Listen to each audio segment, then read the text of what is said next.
So this video is about habits that help my life be more productive, sustainable, less stressful, low anxiety, all those things.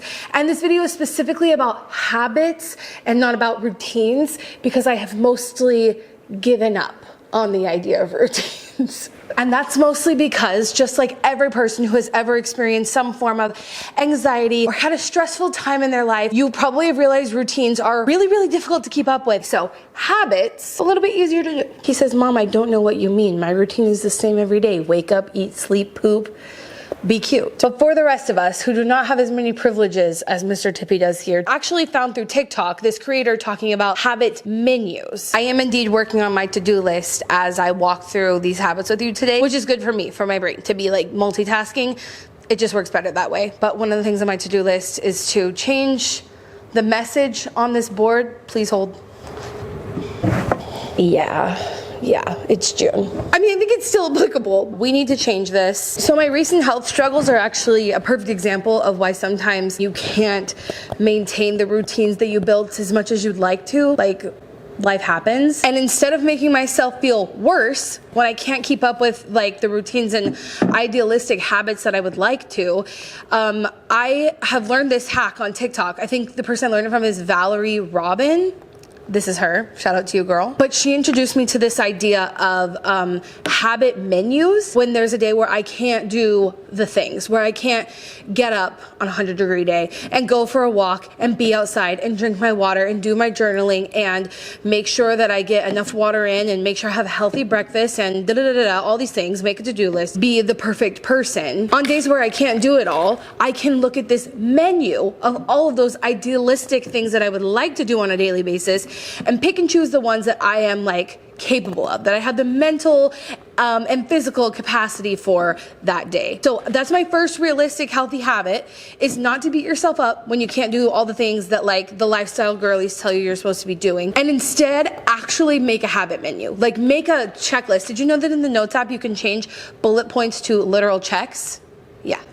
Yeah, you could do that. And it's one of those things that like should feel really obvious, like don't push yourself, do what you can, blah, blah. But like when it's written down and actually presented to you this way, it's life-changing. I posted on my Instagram story to see what people think we should put on the board. But one of them is something for Pride Month, because it is Pride Month. That is a good idea. I feel like you're gonna give me better ideas as the day goes on in my little question box on Instagram. If you're not following me over there, go do that. But we have a to-do list to get done, so we need to keep it going. All right, I don't know who needs to hear this. Some things in life you're going to need on a regular basis, and auto shipments exist to make your life easier. For a really long time, I was pretty anti auto shipments, mainly because I felt like I didn't use things up on a normal enough basis to need them regularly. But that's just simply not true. Like, several things in my life I use on a very normal basis just because like they're required in my life, and I don't have to think about reordering them. I don't have to worry about running out, which is really the big thing. Looking for things for some reason really makes me anxious. So if I don't have to do that, if auto shipments can help me avoid that, well then it's not even really like a habit at that point. It's like something I set up for myself that is like a habit that works for me in the background, if that makes sense. A big part of the reason I call this part of my sustainable habits, having things here that I know I'm going to be using shipped to me on a normal basis, means that if I run out of something, I'm not scrambling and buying it from a less ethical source.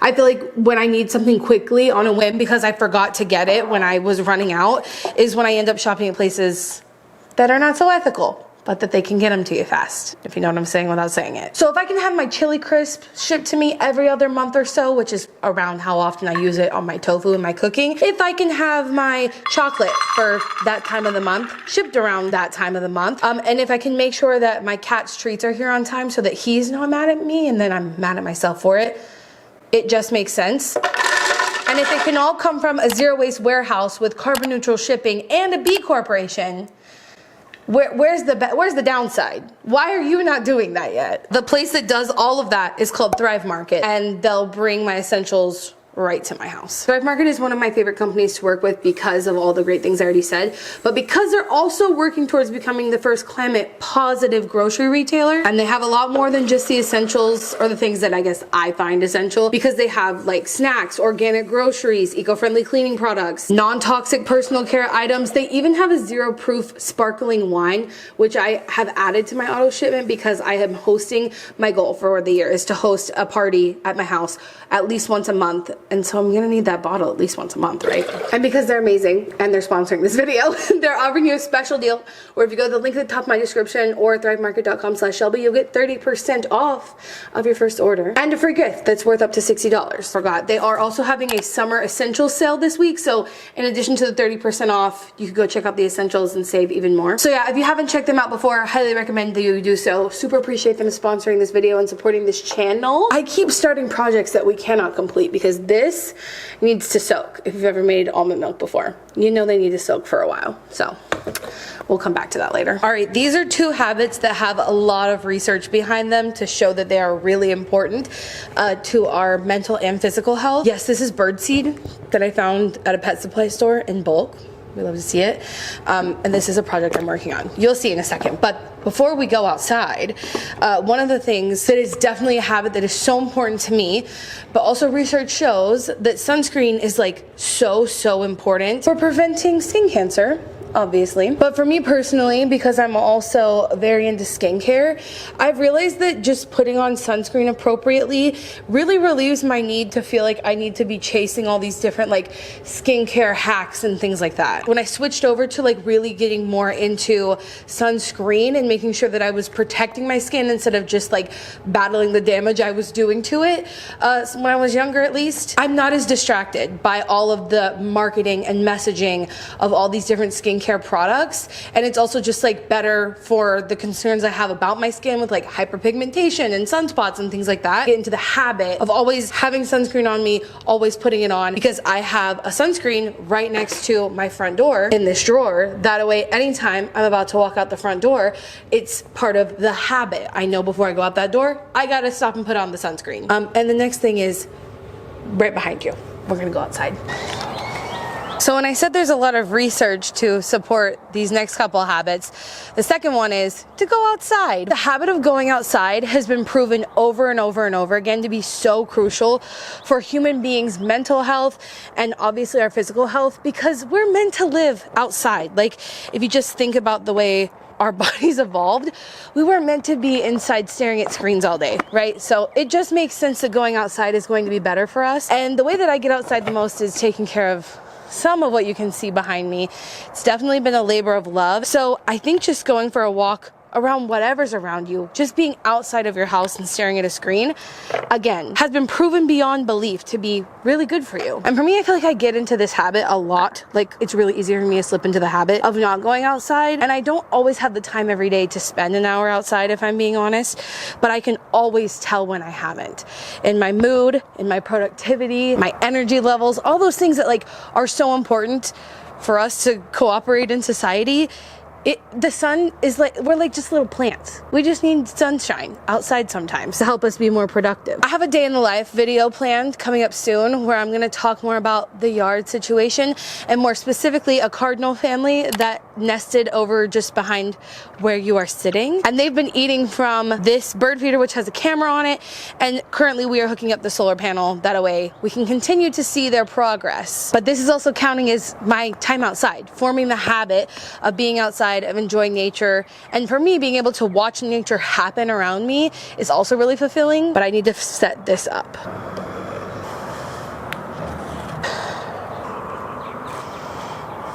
And we can top off the seeds, that way we keep them coming back, eh?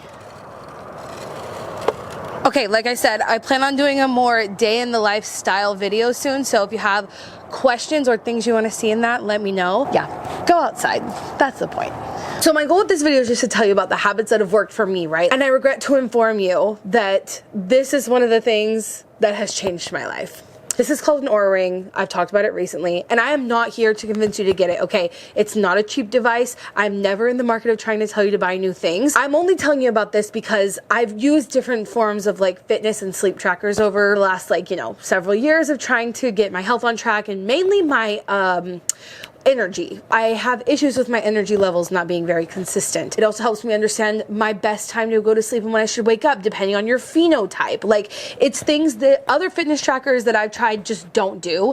And because it has all these different systems where you can track things that may have affected your mood, you can track your caffeine, you track your sleep, of course, track your activity, you can track your stress levels. It just, the things that it does and the way it caters to people like me has been so life-changingly helpful. But let me work on this while I continue to explain. We were out of town this weekend and Madison has not put away her suitcase. There are 3 scores that you can get on the Oura Ring. It's your sleep score, which has been the one that's been most pivotal to me, and then your activity score, which also just makes sense. So the activity score and the sleep score, obviously, and then they have a readiness score, which is kind of like your overall resilience and that sort of stuff. It tracks that via your stress, your resting heart rate, your heart rate variable, all those kind of things. And I can make sure that I'm optimizing each of those scores every day. And the days that I have good scores on all of them are my most mentally good days. My mental health is the best. I have the most energy and I get the most done. And then I don't feel bad about myself at the end of the day when I didn't get my to-do list done. As much as I hate the concept of we have to be productive humans and our entire existence being valued of how productive we can be, at the end of the day, if I don't get my stuff done, I'm not gonna have a good time, and then I won't sleep well, and then the cycle just continues on. And the way I'm going on and on about this particular one is not really the point. That just happens to be the one that works for me. And this is obviously not sponsored by Oura Ring. I don't even think they know I exist in comparison to all of the other habits that I could do and try to track my sleep and try to track my activity in all these different ways. This is just what worked for me, and it made the biggest difference in my energy levels and productivity. So, okay, this is a habit that works so well for me, but also is maybe more just of a mindset shift that ended up working really well for me. Oh, also I changed my t-shirt. Okay, we're going outside, so we need a little bit more protection. Basically, this mindset shift is being active is just part of something I have to do anyway, not something that I have to make time for that is aside from things that I have to get done. The movement is part of the thing I have to do anyway. So for example, if I need to go get coffee, we're going to bike there, not drive there.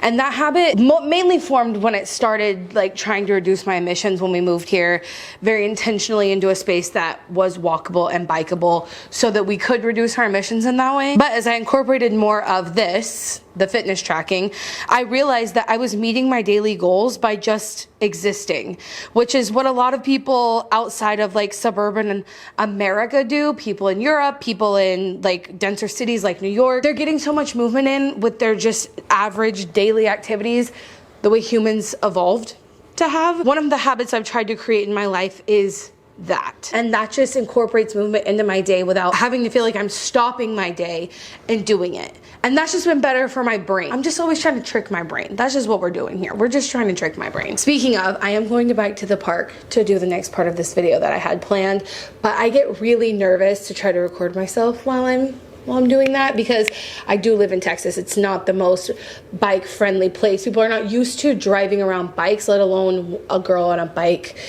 holding out a camera filming herself. So I'll just see you when we get there.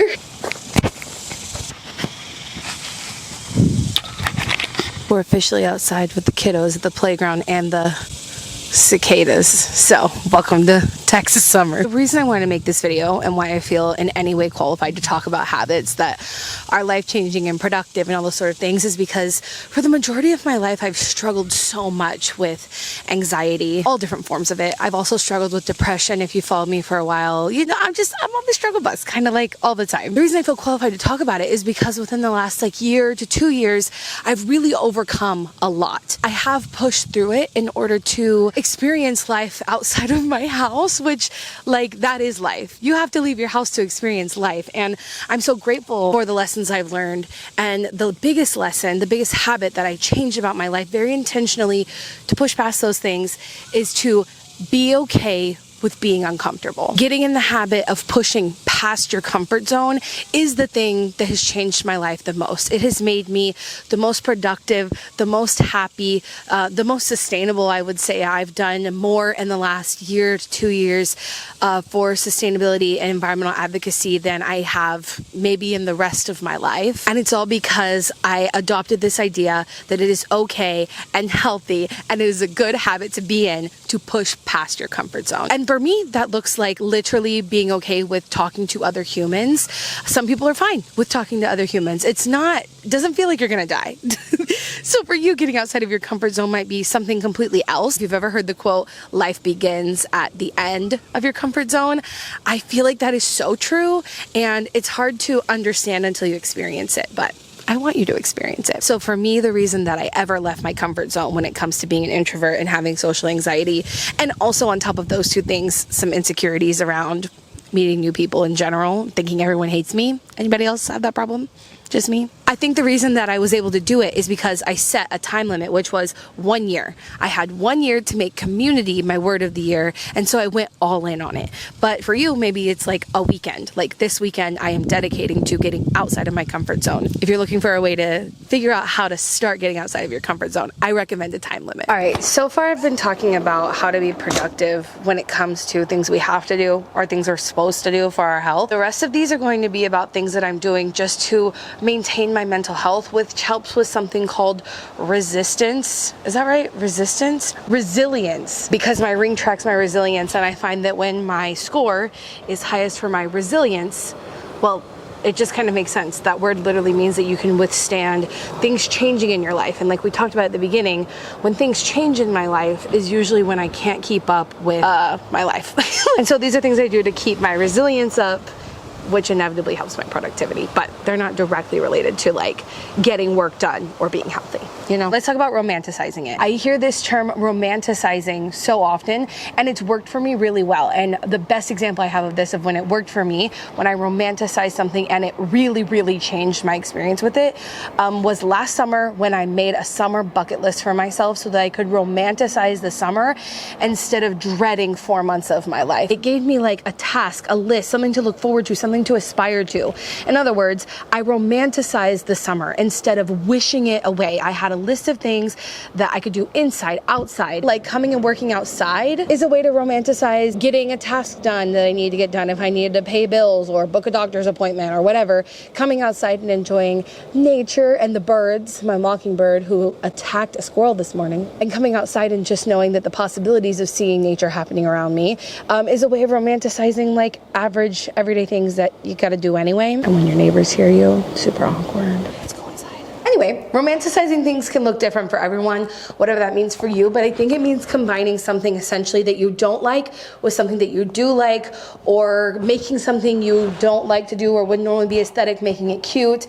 There's so many ways to do that. Kind of rewarding yourself with something you don't want to do, with something that you do want to do, and motivating yourself through that. So making a summer bucket list is what I'm working on right now, and something that like I said, really changed my life last summer, because instead of giving into the dread, I did something cute and fun with it. So highly recommend looking into ways to do that for yourself with various different things. Make things, and that is simply because when you make more things with your hands, you have more appreciation for what they are, and it requires you to slow down and be in the moment when you have to make things. And I mean things like the almond milk that we started that we should probably finish. So all the way from taking the time to learn and to make things that you need anyway, all the way over to making things for fun and to learn the experience. So for instance, the reason I have my iPad is because of my summer bucket list I'm working on, but also because I'm working on a housewarming project for a friend. And this is gonna inevitably eventually be a punch needling or embroidery project. And listen, it's going to take me hours upon hours to make it. But the reason that I think more people should do this, and it's a good thing to get in the habit of, is because you learn what it takes to make things and why things are priced the way they are, because it takes people so much time to make them. It makes us have more of an appreciation for the things and the people and the labor and the resources that go into all those different things when we take the time to make them. But the other part of this is that they are low dopamine activities. With social media, you can get online and have a very high dopamine experience of scrolling, and just something new every 2 seconds. You can also buy something with the click of like 2 buttons. Things like drugs, alcohol, high sugar activities. All of those experiences are things that make us happy because they release high levels of dopamine, and those are the type of activities that harm our productivity and harm our mental health long term. Prioritizing low dopamine activities or activities that require delayed gratification, like a project that doesn't just show up on your doorstep in a day or two, something that's going to take you days to make, will help you practice low dopamine, delayed gratification, and an appreciation for what making things takes. All of those things combined together are so much better for your resilience, your mental health, your physical health, your awareness of the world, and thereby, I think, your relationship with sustainability as well. So, highly recommend that you test those things out. And I got some responses for what we should put on the letterboard. So I'm gonna actually go put the thing that I like best, the response I like best on the letterboard. Oh, speaking of delayed gratification, I hosted a pickling party this weekend. And this is just another great practice in making things delayed gratification, because these guys got to sit in here for a little while, which Madison was struggling with a little bit when we made them. She wanted to eat them right then. We can't. We have to wait. And we actually made them. So now we have so much more awareness and appreciation for like who grew these cucumbers and how long the average person who makes pickles has to make the ingredients, put them together, wait the time. And actually making them is like a low dopamine activity. So that's another idea. But continuing on with the almond milk. So my aunt bought me this letterboard for Christmas. I think she found it at like a yard sale or something. Continuing on while I organize this, lists, okay? And that might seem like really obvious to some people, but I have been formally diagnosed with ADHD. Shocker. Who's surprised? Literally no one. I lived most of my life not even knowing that I had that issue, because growing up, you only really were considered to have that form of like ADHD if you were a very hyperactive, like physically person. Turns out all the hyperactivity is right up in here, and that's why I struggle so much, because it's my brain constantly on overdrive. I'm an overthinker, always have been. Point is, when I'm going through my work day, I get distracted, like obviously, and I'm sure everyone experiences this. You get distracted, and sometimes I feel like I get distracted by things that I can convince myself I should be doing right now. Like if I think of something I need to research, or an appointment I need to make, or something I should have done last night, etc., I will get distracted, start doing that, and then never finish the task that I set out to do on that day. But instead, what I learned is that I can just keep hella lists of things that I get to spend time on after work. I can stay focused. And so what I have learned to do is either have my notes app ready to go all the time, and if I can, I'll try to have a physical notepad to write things down that I get to spend time on after work. And it's just been really helpful for me, like literally to have something to go back to every day, because that's the other thing, is that we think we'll remember what they are and to come back to them, but we won't. We will forget what they are by the end of the day. And so by making these lists of things to do after work and just writing them down quickly as they pop into my brain, and then redirecting my brain back to whatever I was supposed to be doing, has been really, really helpful for me. All right, this is what I came up with for Pride Month. I like that. And we love intersectionality. We can't have pride if we don't protect the planet. They're connected. Okay, love that. Next habit. My energy levels are not where I would like for them to be. And that stems from a lot of different things, some things in my brain, but also some things to do with my habits, my sleep. And one of the things that has actually made the biggest difference in my nighttime routine is actually very simple. It's what you just saw. I shower, then I do my skincare. And aside from that, I just try to be in bed around the same time every day. What I have actually found for myself is that because I'm so bad with routines, and like we've talked about, sometimes I fall off of habits. I love automation. I love having things on timers. I love having things automated. I learned that was so helpful because I don't have to think about it. I don't have to remember to do that part of my routine. Something is remembering to do it for me, and that's what changed my life. The reason I'm telling you this while doing my skincare routine is because those lights in my room, because I've timed my routine so well are going to change while we're doing this routine. They're going to turn red. Also, this is the moisturizer I've been using, and shout out to them for making this lid be able to be taken off, because I've gotten weeks of product out of it since I couldn't pump it anymore. And this little thing that I've had forever, I don't even remember how I got this little spatula, but it's perfect for getting right in here and putting it on my face. I might be nearing the end of this bottle at this point. So if you haven't heard, blue light is not great for you when you're trying to go to sleep. Well, in general, it's not great for us, but especially when we're trying to go to sleep, it can stimulate our brains. And red light has shown to help our brains get ready for bed. But the point is that the reason that these lights turning red and then eventually around my bedtime turning off is so helpful, it helps keep track of time for me. Like, those lights turn red, it's time for me to be in bed. Those lights turn off, if I have to go out of my way to turn them back on, smarter me, better prepared me, program them to turn off, it's a much more mindful thing than laying in bed until you decide it's bedtime and turning them off. And automating my habits is definitely the life-changing habit here. Timers, automation, using technology to our advantage. I just love it. Okay, I need to put this up.